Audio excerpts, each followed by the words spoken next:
स्वागत है आप सभी का बहुत बहुत हमारे चैनल पे।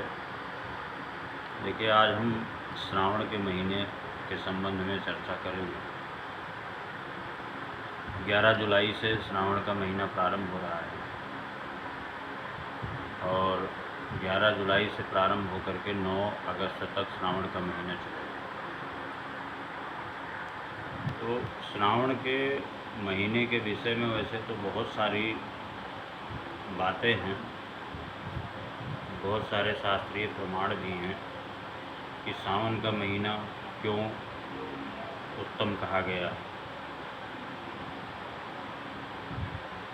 जिस तरह आषाढ़ शुक्ल पक्ष की एकादशी को जब देवशयन होता है, विष्णु भगवान क्षीर सागर में शैया पर विराजमान होते हैं, तो उस समय से जो सृष्टि का कार्य है, सृष्टि के पालन पोषण का जो कार्य है, वो भगवान विष्णु से भगवान शिव के ऊपर चला जा रहा है। यानी भगवान शिव जो है उस समय सृष्टि का कार्य करते हैं।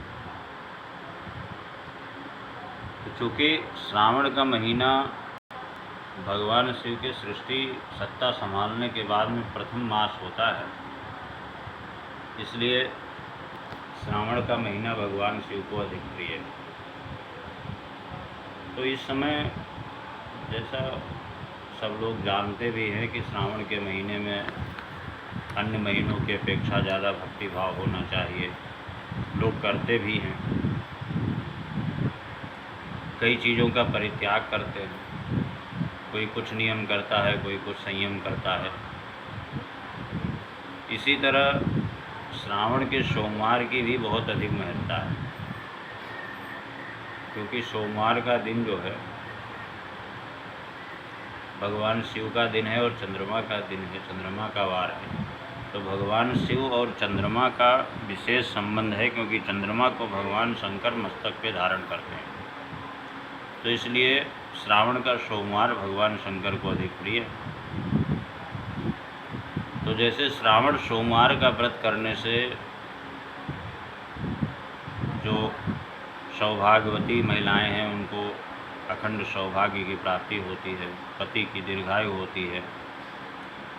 और यदि कोई कुंवारी कन्या इस व्रत को करती है, श्रावण सोमवार का व्रत करती है, भगवान शिव की आराधना उपासना करती है, तो उसे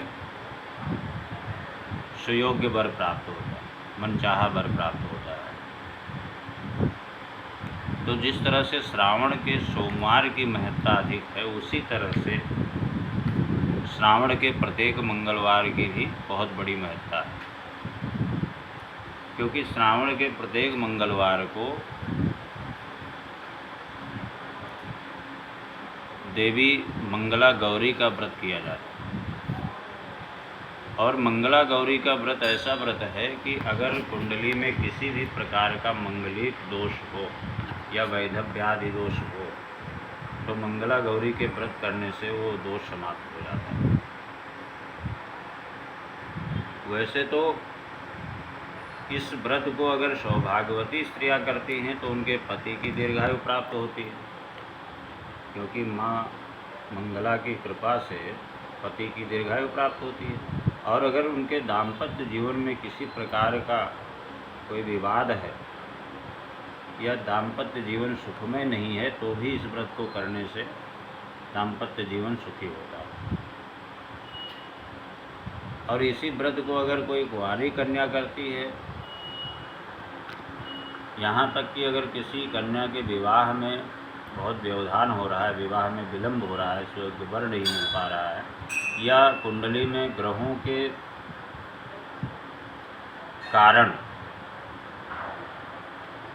कुछ एक ऐसे ग्रह होते हैं जिनके कारण दाम्पत्य सुख जो है का अभाव हो जाता है, या विवाह में विलंब होता है, विवाह में बाधाएं होती हैं, सुयोग्य वर की प्राप्ति नहीं होती है, तो मंगला गौरी का व्रत अगर इस तरह से किया जाए तो चाहे किसी भी प्रकार की बाधा हो, चाहे वो ग्रहों की बाधा हो या ऐसे कोई बाधा हो, तो हर प्रकार की बाधा समाप्त हो जाती है।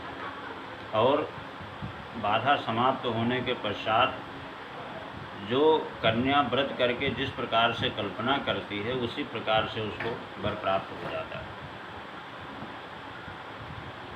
तो कहने का अर्थ यह है कि सोमवार की महत्ता से भी कहीं अधिक मंगलवार की महत्ता है। तो इस व्रत को करना ज़रूर चाहिए, क्योंकि आजकल प्रायः ये देखा जाता है कि कुंडलियों में बहुतायत जो है मंगलिक दोष भी विद्यमान होता है। मंगलिक दोष के अलावा भी कई सारे ऐसे ग्रह हैं जिनकी स्थितियाँ ऐसे स्थानों में हो जाती हैं जिनकी वजह से विवाह में व्यवधान होता है। विवाह की चर्चा चलती है, बात नहीं बनती है, समय ज़्यादा हो जाता है या उनके योग्य वर नहीं मिल पाता है, कई सारे कारण हैं। तो अगर इस व्रत को इस प्रकार से किया जाए, मंगला गौरी का व्रत, मंगला गौरी के व्रत में होता क्या है ये भी जान लीजिए कि मंगला गौरी मंगलवार के दिन, श्रावण के मंगलवार के दिन व्रत रह करके माँ दुर्गा की आराधना उपासना करनी चाहिए। उनकी यथासंभव यथाउपचार उनकी पूजा करनी चाहिए। और अगर हो सके, समय का अभाव न हो, तो मंगला गौरी व्रत कथा को भी पढ़ना चाहिए और नाना प्रकार के नैवेद्यों का भोग लगा करके और मंगला गौरी व्रत की कथा करें और देवी माता से कामना करें, उनसे प्रार्थना करें, सुयोग्य वर प्राप्ति की प्रार्थना करें। इस प्रकार से जितने भी मंगलवार श्रावण के मास में पड़ रहे हैं उनका व्रत करना चाहिए और पाँचवें, कम से कम 4 मंगलवार का व्रत करके 5वें मंगलवार को यथाशक्ति उसका उद्यापन कर लेना चाहिए। और अगर हो सके तो ज़्यादा भी रख सकते हैं, ऐसा कुछ नहीं है, कोई बाध्यता नहीं है कि 5 ही व्रत रखा जाएगा। लेकिन अगर कोई कठिनाई हो तो श्रावण के कम से कम जितने भी मंगलवार पड़ रहे हों, एक मास में 4 बार पड़ते हैं, तो 4 मंगलवार इसका व्रत करना चाहिए और 5वें मंगलवार को इसका यथासंभव उद्यापन करें। और उद्यापन के समय उसी तरह से जिस प्रकार प्रत्येक मंगलवार को करते आए हैं उसी तरह से माँ दुर्गा की आराधना करें, उनकी पूजा अर्चना करें और इसके बाद में उनको श्रृंगार वस्त्र आदि सामग्री, फल, पुष्प, मिष्ठान आदि लेकर के उनको समर्पित करें और समर्पित करने के पश्चात व्रत का समापन करें। तो मैं वैसे प्रत्येक बार जो है प्रत्येक वर्ष इस व्रत के बारे में वीडियो के माध्यम से बताता हूँ। तो इस बार जो श्रावण का महीना शुरू हो रहा है और उसमें जो पहला मंगलवार पड़ेगा वो 15 जुलाई को पड़ेगा, दूसरा 22 जुलाई को, तीसरा मंगलवार 29 जुलाई को और चौथा मंगलवार जो है 5 अगस्त को पड़ेगा। इस तरह से ये मंगलवार हैं। तो इसमें जो भी विधि बताई गई है उसके अनुसार अगर करें तो किसी भी प्रकार की बाधाएं, विवाह में यदि बाधाएं हो रही हैं तो कुंवारी कन्याओं के लिए बड़ा ही ये व्रत जो है बड़ा वरदान स्वरूप है।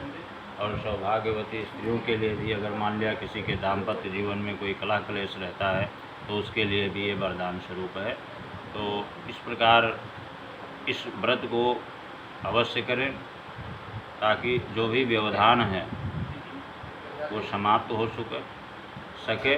और अगर इस व्रत के बारे में कोई विस्तृत जानकारी है तो हमारा नंबर दिया होता है, उस पर संपर्क करके उसके बारे में, उसके विषय में विस्तृत जानकारी भी प्राप्त कर सकते हैं। बहुत बहुत धन्यवाद।